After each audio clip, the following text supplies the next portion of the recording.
Previously recorded.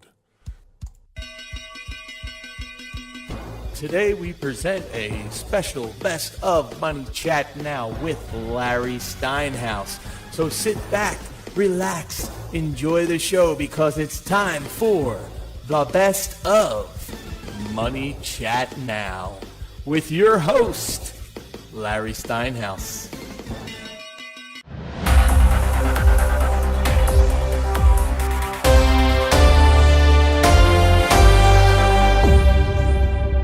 I am so glad that we have organizations like the CDC, the World Health Organization, and FEMA. They help to prove that even the dumbest people on the planet could get degrees in science. Well, to prove my last theory, that they are just some of the dumbest people on the planet, FEMA just announced something that's very relevant to what is going on with the Europe war. They are telling us what to do in the case of a nuclear explosion. Yes, that's right. The Federal Emergency Management Agency, or FEMA, has issued updated guidance to its nuclear explosion readiness. So if you hear this sound, make sure you know what to do, and I'm going to tell you. Okay, so here you go. You ready? It includes, wait for it, tips to avoid COVID in a nuclear attack. That's right. In case a nuclear bomb goes off, and your house is destroyed, and the radiation is eating your skin as you scream in pain, FEMA suggests that you continue to be at least 6 feet apart from the other people screaming as they die. Oh yes, and make sure you wear a mask while screaming and dying, because those screams have many more droplets than simple speech. Well, now that I went down that rabbit hole, oh wait, did I social distance while I was in that rabbit hole? I hope not. Well, I hope so. I wonder if I'll get rabbit COVID virus or rabbititis. Rabbititis! For those of you who used to watch Bugs Bunny, you got that joke. All right, never mind. Getting back to what I wanted to report, it seems that another dumb agency is worried about the war in Ukraine and how it will spread coronavirus. Oh, my God! The morons are back at it. This time, the World Health Organization is reporting that the mass displacement of people in Ukraine will increase COVID transmission, warning that large numbers of people at risk of severe disease as oxygen supplies are critically low. All these people, I don't know, are these people in the WHO locked up in a room without contact of normal people? Nothing in that sentence even made any sense. Let me read the sentence again, just so you understand. This time, the World Health Organization is reporting that the mass displacement of people in Ukraine will increase COVID transmission, warning that large numbers of people are at risk of severe disease as oxygen supplies are critically low. Hey, morons at the WHO, these people are running from a real threat. The threat of their homes and cities being destroyed. They aren't worried about your scamdemic anymore. Wait, it gets better. Listen to the choice of words a senior advisor at the WHO, Dr. Bruce Aylward, uses to describe the risk. He actually says infectious diseases ruthlessly exploit the conditions created by war. No, Dr. Aylward, people like you exploit disaster to get your funding to keep exploiting disasters. He goes on and on about how the WHO will be helping the injured in war. And all I can think about are the scenes from the old 70s show MASH. Remember the old 70s show MASH? Imagine this. Radar is announcing in a muffled voice over the loudspeakers, Then you see the choppers with the pilot wearing a mask, landing the wounded in a field with their arms and legs missing, but they're happily wearing their masks. Look, Doc, I got my mask on! Right before the announcement, Hawkeye and Trapper are sipping their martinis as they pull down their masks for a sip and then quickly put them back. Each one of the people they operate on and all the soldiers in the recovery room are also wearing masks as they joyfully recover from their amputations and their guts being rearranged. Of course, there's Frank Burns, the ultimate mask Nazi. What else would he be, right? Making sure that each soldier has their mask in place. And at the end of the day, Trapper and Hawkeye return to the swamp, and Frank makes sure they're wearing their masks as they sleep. All right, what a terrible show that would have been. I don't know. When will this madness end? I just can't get over it. how could we not talk about the famous Hunter Biden laptop? You know, the ones that the Russians planted in the computer shop in Delaware? You know, the one that had fabricated correspondence emails from Russia, Ukraine, and other countries suggesting that Hunter and Joe Biden are receiving bribe money and other perks? Well, the New York Times says they've confirmed the laptop is real, and the contents of the laptop are also real. Oh, come on now. As we all know, this can't possibly be true, because if it was, it would mean that the Biden family is a security risk, and the Bidens have committed treason and a cover-up. If it was true, Joe and Hunter Biden would be in jail right now, so it can't be true. There was so much evidence that the laptop was indeed Hunter Biden's, and the evidence proved that it was indeed him who dropped it off at the repair shop in Delaware. They even have a signed receipt by Hunter Biden from when he dropped it off. I'm telling you, those Russians are brilliant. By the way, for some of you who don't know this story, Hunter Biden dropped off his laptop in a repair shop in Delaware. When he refused to pick it up or pay for it, it became the property of the owner of the shop. So when you drop something off and you don't pick it up, after a certain amount of time, your claim check says it becomes the property of the owner of the shop, who then released the data on the laptop to the news, and also, of course, Rudy Giuliani. And all the news outlets dismissed it as fake. Apparently, Trump had coordinated with Russia to plant this in a Delaware shop so that it could be used against Biden in the election. These are some of the things that, I gotta tell you, these are some of the things that they found on the alleged laptop. They can't see me roll my eyes on the radio, but of course I did, right? This is what was on the laptop. 103,000 text messages, 154,000 emails, more than 2,000 photos, and dozens of videos that belong to the president's son. This is a summary overview of what was found. And don't forget, Russia planted this because it can't be real, right? Number one, it was how he begged his father to run for president in 2019 to salvage Hunter's own reputation. How he repeatedly dodged police action against him despite continually dealing with drug pushers and prostitutes and having multiple run-ins with law enforcement. It also says that Hunter was guarded by Secret Service agents while on a 2018 drug and prostitute binge in Hollywood, despite not being entitled to any protection at the time and amid denials from federal agencies. It also has proof that Joe Biden was afraid that his text conversations with Hunter were being hacked, even as they discussed his White House bid, and Hunter's laptop is also brimming with evidence of apparent criminal activity by Hunter and his associates, including drug trafficking and prostitution. This is definitely not a problem for this. This is definitely not a problem for the son of a former vice president or current president, because of course it's all fake. It's all Russian, right? Nothing to see here. Move along. By the way, I'm seriously wondering why the New York Times is now reporting this. Are they being paid by the Russians? Is Trump getting ready to buy the New York Times? Or maybe just maybe, it's because it's all true. And someone decided to be a journalist instead of a paid propaganda machine for the Democrat Party. Well, if this laptop and all the evidence that's on it does not put Hunter Biden in jail and give reason for the President Poopy Pants to be impeached, we might have a bunch of criminals running Washington. Oh wait, I forgot.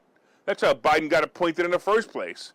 But it looks like voter fraud evidence story is the only conspiracy theory left to prove now. But come on, how could that be possible for millions of voters? How could it be possible for millions of voters to have not voted for this brilliant president? I'm looking forward to see if anything happens to Biden or Hunter or the rest of the Bidens, whatever.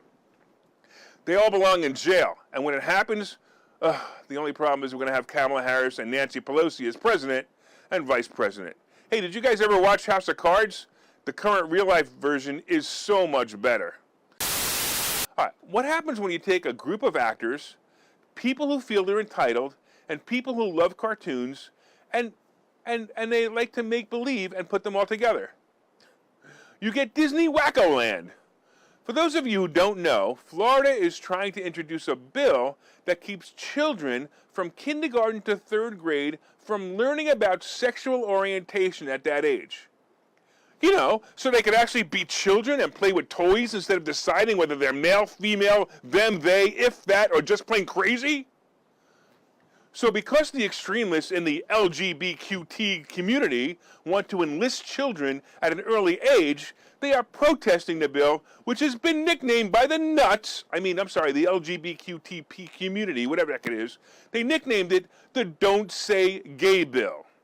Of course, the left moronic media has coined this phrase, and now everyone is running around saying that Governor DeSantis is introducing a bill that won't let people say the word gay.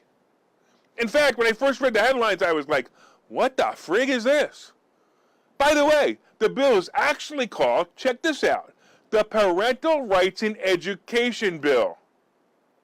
Well, of course, the spoiled brats at Disney corporations, you know, the lucky few in the world who get a cool job for a cool company, are crying foul over the fact that they asked Disney Corporation to publicly denounce the bill. What? Yes, boss at Disney, either you publicly denounce this bill or we will walk out. No, really. The employees were planning a mass exodus, a walkout, unless Disney meets their demands of a political nature.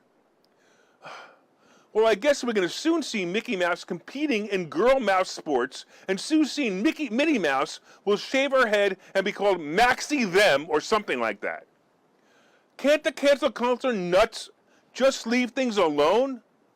Here, I have an idea. Let's make Disneyland in California for the nuts and call it Fruitcake Land, and it'll be politically correct in all aspects, and of course it'll be free. And let's keep Disney World in Florida, the same company Walt Disney created 50 plus years ago. I am so tired of this crap. Let's take a break. I'll see you in a few minutes. Investor schooling. Those guys are everywhere. Investor schooling? Those guys are everywhere. Investor schooling? Those guys are everywhere. Investor Schooling. Those guys are everywhere. Register for a free class at investorschooling.com.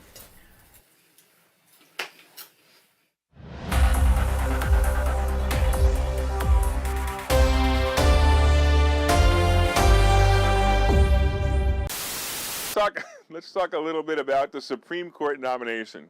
All right. I got to be honest, I kept saying to myself that I was not going to go down the rabbit hole of the Supreme Court nomination hearings. And my initial feelings were, look, it's real simple. When Democrats are in office, Democrats get appointed to the Supreme Court. And when Republicans are in office, Republicans get voted in. You know, that's just kind of how it goes, right?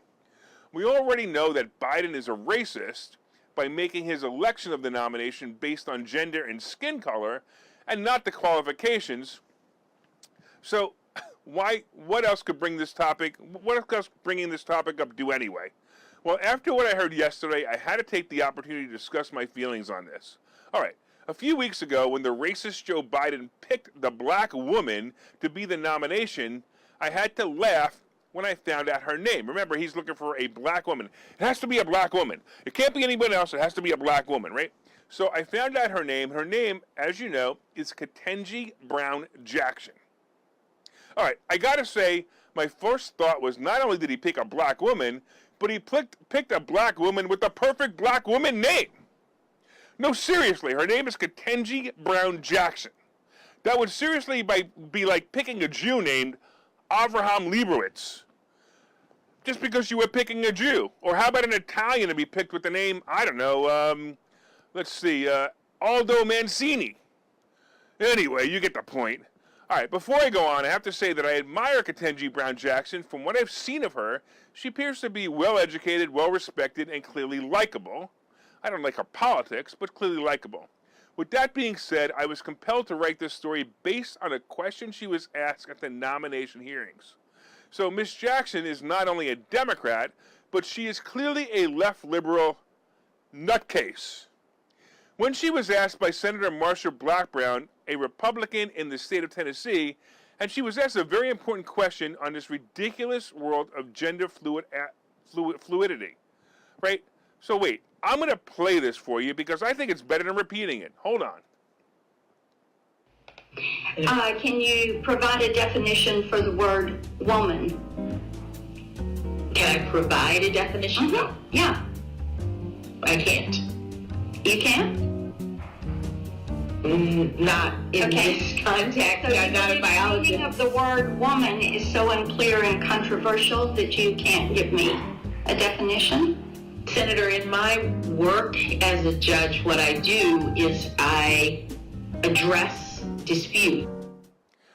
Can you provide a definition for the word woman? And she said she can't? Oh, wait a minute. Can I even say her or she? That would probably imply that Jackson is a woman, but wait. It's just amazing to me. All right. Now that I heard this, I want to help Jackson by providing her with a few answers that may shed some light on the subject. First and foremost, the definition is someone born with a vagina. And they are a woman if they are.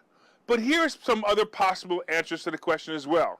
A woman is biologically capable of hosting a child in the womb. A woman is someone who is biologically growing breasts that are capable of lactating. A woman is someone who has a hole where the stick on a biological man is. So what's so difficult to understand?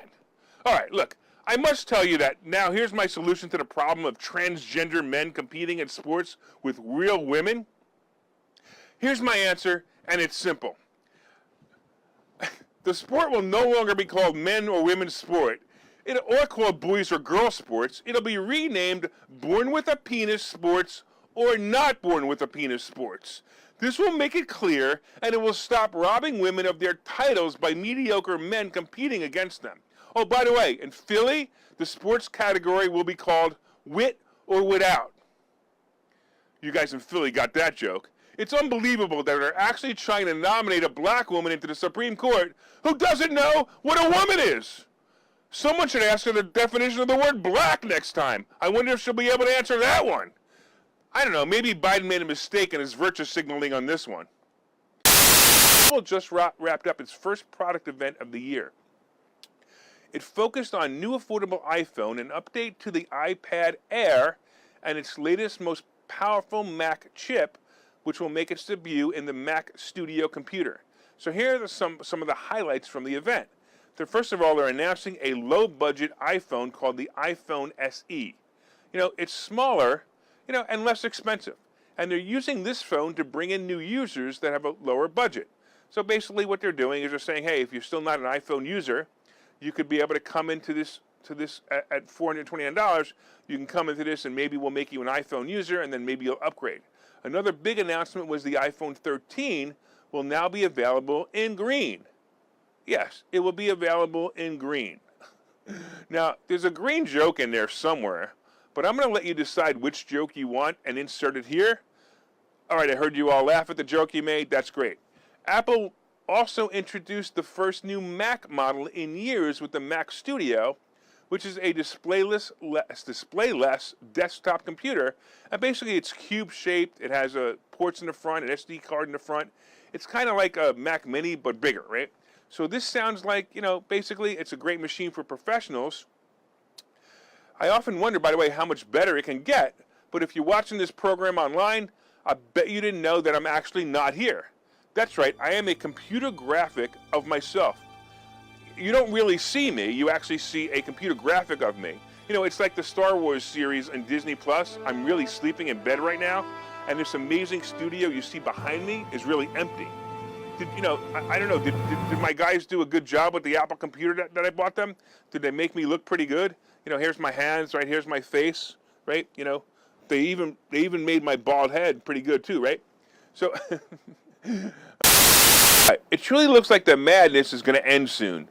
Do you remember all the ways the science said you would die of coronavirus?